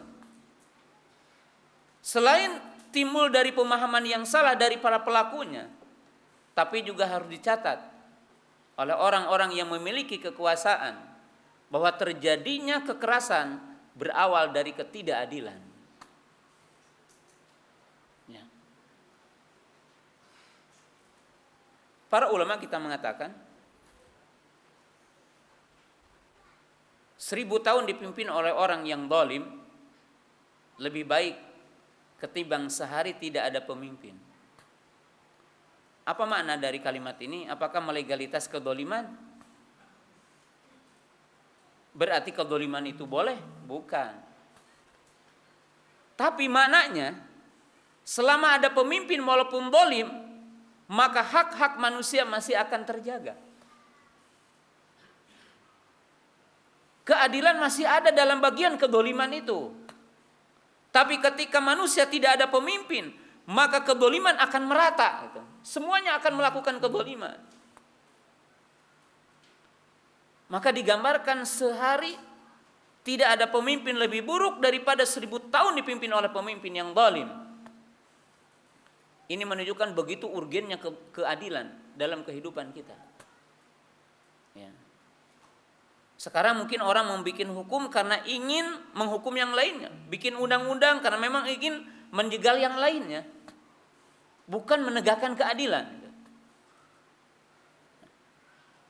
Saya berikan contoh bahwa keadilan harus ada dalam semua sendi kehidupan. Perhatikan 3 hadis saja. Yang pertama, Nabi Shallallahu Alaihi Wasallam menyebutkan, hadis Abu Hurairah, ada 7 kelompok orang yang akan mendapatkan naungan Allah ketika matahari mendekat 1 mil. Siapa di antara mereka yang 7 itu? Disebutkan yang pertama adalah imam yang adil.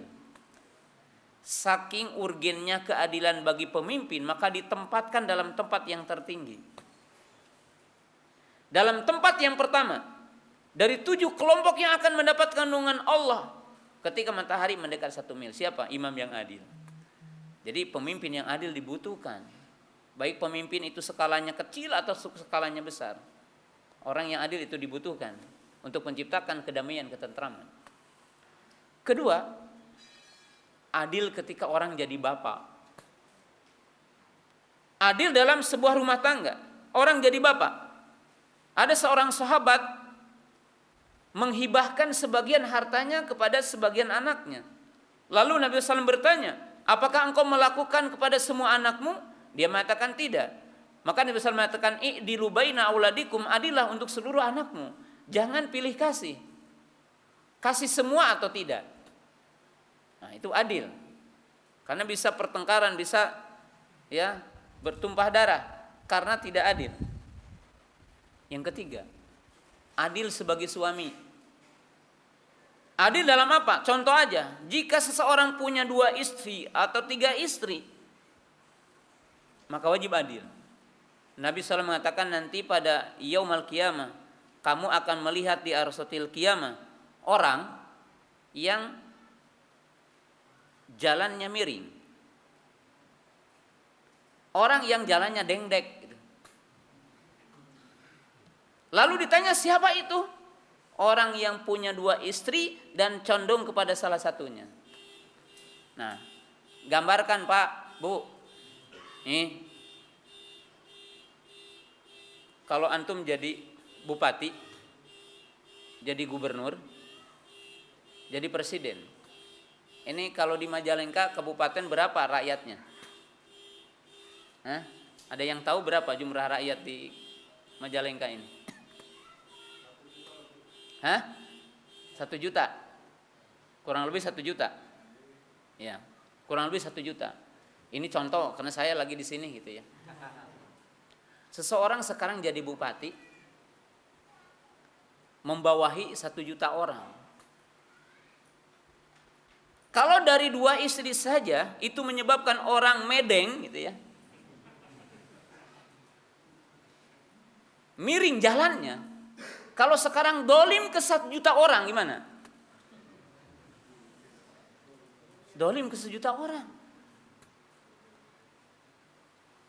Dan di poin ini renungkan untuk setiap kita. Kita bicara, kenapa antum mesti sabar dengan kedoliman pemimpin kita? Kalau ditakdirkan orang-orang beriman terdolimi, lalu antum hari ini tidak bisa untuk menuntutnya, kemudian alhamdulillah saya tidak tertangkap KPK. Masya Allah katanya. Udah saya bayar semuanya. Dan saya sudah merekayasa kalau saya lengser setelah 10 tahun. Semua bentuk korupsi saya dan kedoliman saya udah didesain dengan kekuatan setelahnya.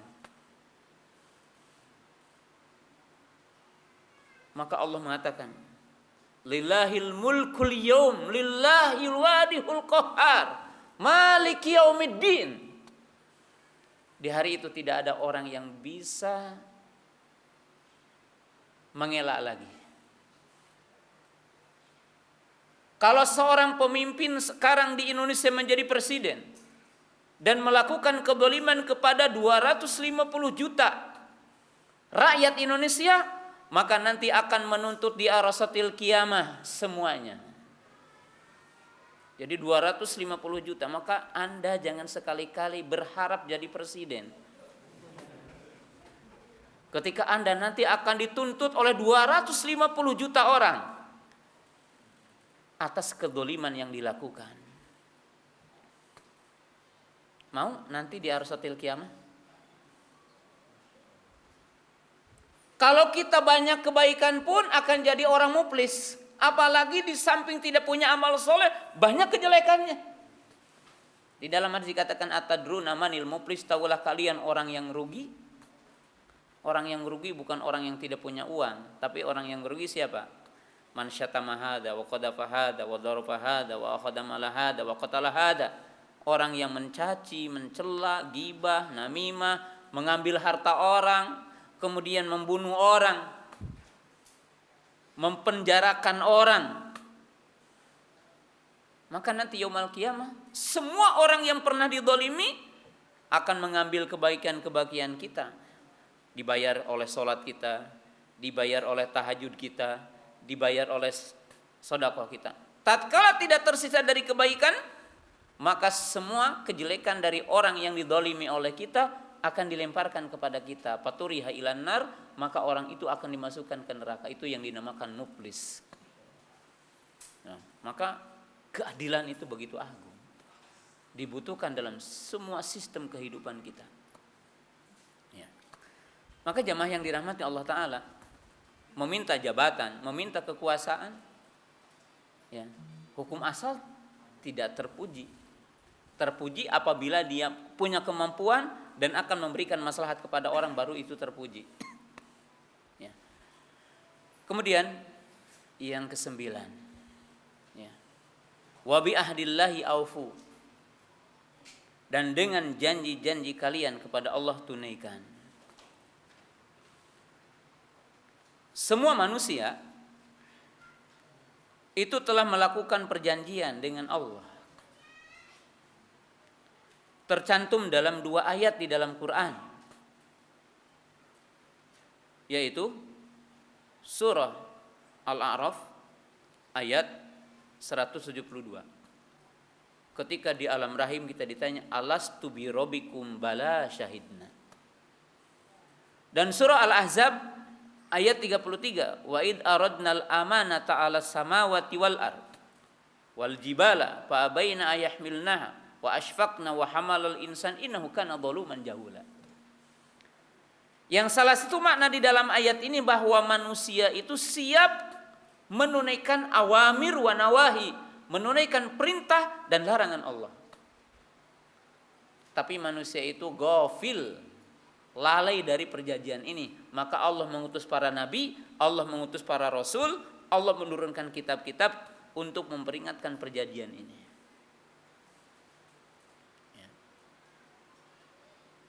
Apabila janji dengan Allah wajib ditunaikan, maka juga janji dengan manusia wajib apa? Ditunaikan. Tapi di akhir zaman akan muncul generasi yang mereka bersumpah sebelum dipinta sumpahnya. Dia berjanji sebelum dipinta apa? Janjinya. Kenapa dia berjanji? Menunjukkan dia tidak akan memenuhinya. Oleh sebab itu, ya jangan kecewa kalau antum hari ini banyak orang yang berjanji kepada antum, kalau saya jadi ini akan begini, karena memang ya berjanji itu untuk diingkari.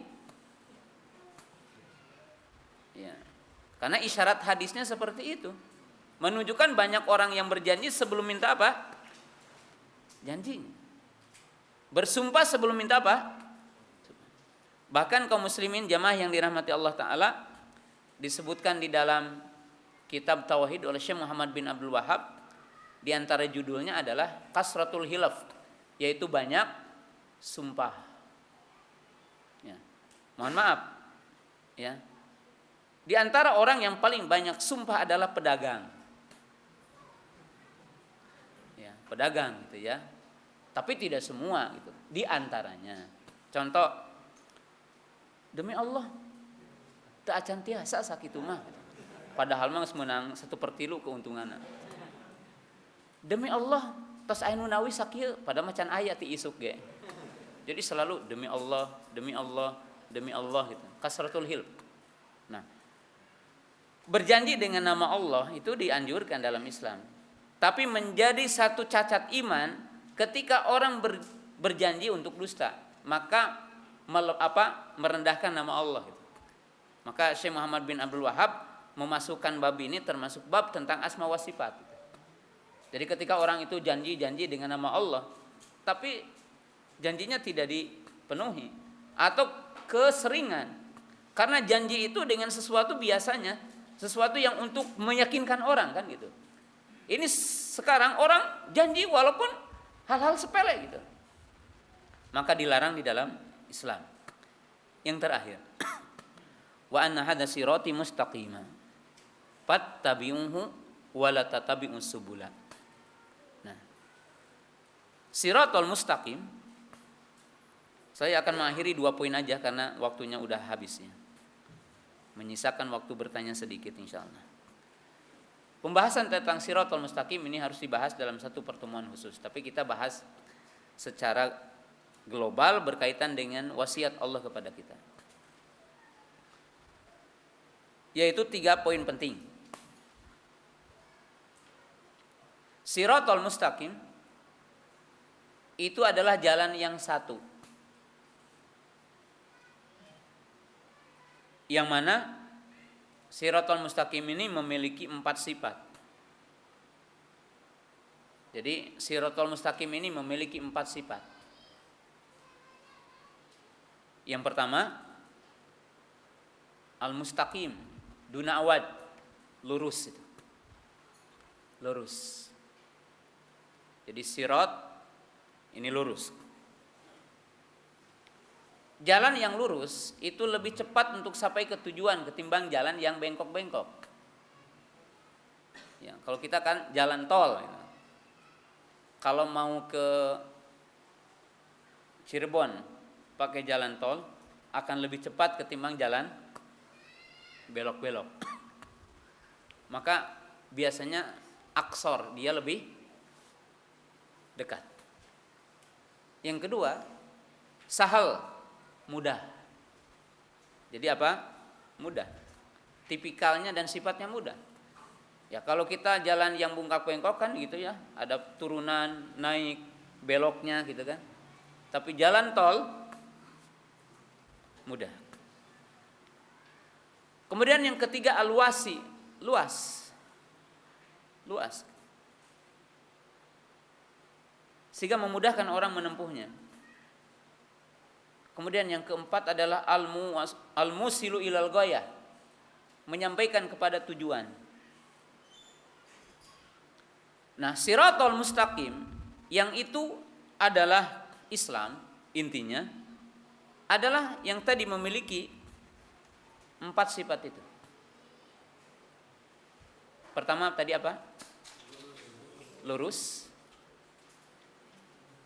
mudah, luas, dan sampai kepada tujuan. Maka satu-satunya jalan yang akan menyampaikan kita kepada tujuan kita, yaitu magfirah Allah, rahmat Allah, kecintaan Allah, keriduan Allah, hanya satu, yaitu apa? Islam. Itu yang pertama. Yang kedua, apa yang dimaksud dengan siratal mustaqim? Para ulama tafsir menjelaskan yang dimaksud dengan siratal mustaqim yang tercantum di dalam ayat ini atau dalam ayat yang lainnya itu memiliki 4 makna. Satu dengan yang lainnya tidak bertentangan, tapi merupakan bagian semuanya. Pertama yang dimaksud dengan siratal mustaqim adalah Islam. Inna dina indallahil Islam. Wa may yabtaghi ghairul islami dinan fala yuqbala minhu wa fil akhirati minal khasirin. Jadi jalan yang lurus itu hanya satu, yaitu apa? Islam. Yang kedua yang dimaksud dengan jalan yang lurus adalah Quran. Quran. Ayatnya yang tadi saya bacakan, inna hadzal qur'ana yahdi lillati hiya aqwam. Ini contoh surah Al-Isra ayat 9. Kemudian surah Al-Kahfinya ayat 1, alhamdulillahilladzi anzala 'ala 'abdihil kitaba wa lam yaj'al lahu iwaja. Ya. Ini contoh bahwa Quran adalah jalan yang lurus. Yang ketiga yang dimaksud dengan jalan yang lurus adalah hadyu Rasul, sunnatu ar-Rasul sallallahu, yaitu petunjuk Rasul, yaitu sunnah Nabi sallallahu alaihi wasallam. Ya. Jadi jalan yang lurus adalah sunnah. Ya. Yang keempat yaitu manhajus sahabah, manhajus salaf. Yang dimaksud jalan yang lurus adalah jalan para sahabat, sunnah para sahabat, jalan yang telah ditempuh oleh para sahabat ridwanullahi ta'ala alaihim. Makanya dalam surah Al-Fatihah Allah berfirman, ihdinas siratal mustaqim siratal ladzina an'amta alaihim. Siapa orang-orang yang telah diberi nikmat? Disebutkan dalam surah An-Nisa, wa may yuti'illaha wa rasulahu fa ulaika ma'al ladzina an'amallahu minan nabiyyin wasiddiqin wasyuhada wasolihin. Para nabi, siapa lagi? Siddiqun Abu Bakar, syuhada adalah Umar, solihun adalah Utsman, yaitu para sahabat ridwanullahi taala alaihim. Nah, jadi siapa yang menempuh Islam, siapa yang berjalan di atas Quran, siapa yang berjalan di atas sunnah Nabi sallam, dan siapa yang menempuh jalan para sahabat, maka berarti dia telah berada di jalan siratal mustaqim. Terakhir, as-sirat itu ada sirat di dunia, ada sirat di akhirat. Jadi ada sirat di dunia. Sirat di dunia yaitu tadi Islam, Quran, sunnah, manhajus sahabat. Sirat di akhirat adalah jisrun baina dhahrahi jahannam ala aqidati ahli sunnah wal jamaah bil ijma. Sirat di akhirat adalah jembatan yang ada di atas neraka. Yamuru 'alaiha al-mu'minun, yang akan melewatinya adalah orang-orang yang beriman. Wa in minkum illa wariduha. Lalu apa hubungannya sirat yang berada di alam mahsyar, di akhirat, yang itu jembatan di atas neraka, dengan sirat di dunia? Hubungannya, barang siapa yang berpegang teguh dengan sirat di dunia ini, maka ia pun akan selamat ketika melewati sirat di arasatil qiyamah, ketika dia berada di yaumul qiyamah. Jadi kalau kita masuk Islam berarti akan selamat. Kemudian di antara poin yang sangat penting untuk kita pahami hubungan sirat di dunia dengan di akhirat. Sejauh mana kita, saya, pemirsa, antum semua yang hadir di sini berpegang teguh dengan sirat di dunia, maka sejauh itu juga akan lancar tidak lancarnya, mudah tidak mudahnya berjalan di atas sirat yang berada di atas neraka itu. Karena Nabi SAW mengatakan bahwa orang-orang beriman akan melewati sirat, ada yang seperti kilas, seperti cahaya, seperti kuda lari, seperti unta lari, seperti orang lari. Ada yang berjalan biasa, ada yang ngesot, berjalan dengan pahanya, kemudian kena kail-kail, kemudian merasakan panasnya api neraka, dan di antara kita ada yang kecebur dulu masuk neraka sampai renghek, gitu ya, sampai hitam kelam bagaikan belanga, bagaikan katel yang telah lama ya terbakar. Ya, yang nanti akan masuk surga, masuk dulu ke Nahrul Hayat. Maka sejauh mana kita melaksanakan Shirathul Mustaqim di dunia, dalam arti menunaikan Islam secara sempurna, melaksanakan Quran secara sempurna, sejauh itulah kita juga akan selamat di sirat itu. Sejauh mana kita melanggar perintah Allah, kemudian melanggar larangan Allah, sejauh itu juga kita akan merasakan sulitnya berjalan di atas sirat itu. Maka barang siapa yang selamat di dunia, dia juga akan selamat apa? Di akhirat. Maka Ibnu Taimiyah mengatakan, barang siapa yang tidak mendapatkan surga dunia, maka dia tidak akan mendapatkan surga akhirat. Dalam arti apa? Siapa yang di dunia ini tidak melaksanakan amalan-amalan pintu ke surga, maka dia juga tidak akan mendapatkan surga akhirat. Demikianlah barangkali materi yang saya bisa sampaikan di kesempatan pagi yang berbahagia ini. Mudah-mudahan bermanfaat, dan siapa saja di antara kita yang melaksanakan 10 wasiat ini, berarti kita akan mendapatkan keridhaan Allah, kebahagiaan, dan kita akan menjadi penghuni surga. Wa akhiru da'wana anil hamdulillahi rabbil alamin. Assalamualaikum warahmatullahi wabarakatuh.